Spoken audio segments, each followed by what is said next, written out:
If we were to compare the general work of an interpreter to that of driving an automobile, we might say that a conference interpreter is akin to a limousine driver, in that his or her client usually has a higher profile in society and access to greater economic resources. We might also say that community interpreters are like drivers of public transport, because they are most likely to encounter many levels of society, including those individuals with limited resources. The telephone interpreter, by contrast, is found behind the wheel of an ambulance, a tour bus, a tractor, a delivery van, and a 16-wheeler, all in one day. That is so on point. Those were the words of Nataly Kelly. She wrote them in her book, Telephone Interpreting, and that's what this video is all about. My name is Rosa, I'm an interpreter, and I will share with you a review of this book, which I believe is a must-have for those who want to know how to become a telephone interpreter, or even for those who already have experience working in the field. Make sure to watch until the end, because I will tell you how you can get free access to a digital copy of this book, courtesy of Nataly Kelly. I came across this book on LinkedIn a few months ago when Nataly Kelly shared a free copy of it to benefit our industry, since many interpreters had to start working remotely due to the COVID-19 pandemic. I absolutely love the book.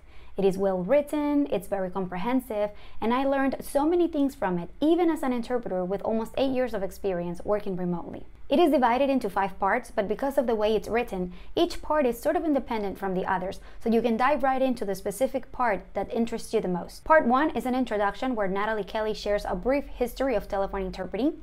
I'm a little obsessed with knowing how things started, so I really enjoyed that part. In part 2, she describes in detail what it is like to work as a telephone interpreter, the profile of an ideal candidate, how to find a job, the differences between working from home versus working in a call center, and quality issues.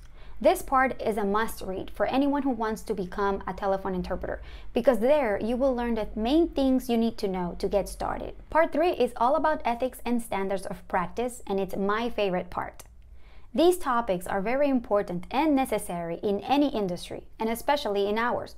But I don't know about you, but for me, reading a code of ethics can be pretty boring. But not when Nataly writes about it.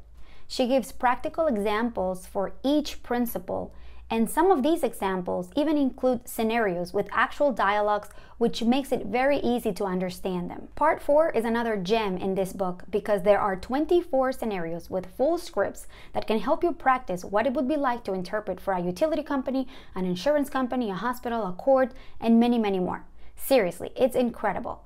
On top of that, she gives you tips to make the best of these practices, whether you're working with a partner or studying alone. Part 5 is intended for clients seeking a telephone interpreting provider. So this part is not so much for interpreters, but I read the whole book and I feel I benefited from reading this part too, because now I'm aware of what things should be taken into consideration if you are shopping around for this type of service. As promised, I will tell you how you can get free access to a digital copy of the book provided by Nataly Kelly. But before I do that, if you feel this video brings value to our profession and you would like to see more videos like this, make sure to let me know by subscribing, liking, or leaving a comment.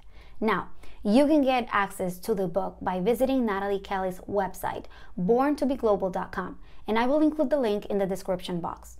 There is also a hard copy of the book available for sale if you would like to have it in your personal library. While you're there, check out her other books and articles too. I already got myself a copy of her latest book, Found in Translation. I hope you enjoy reading the book, and thank you so much for watching. Adios.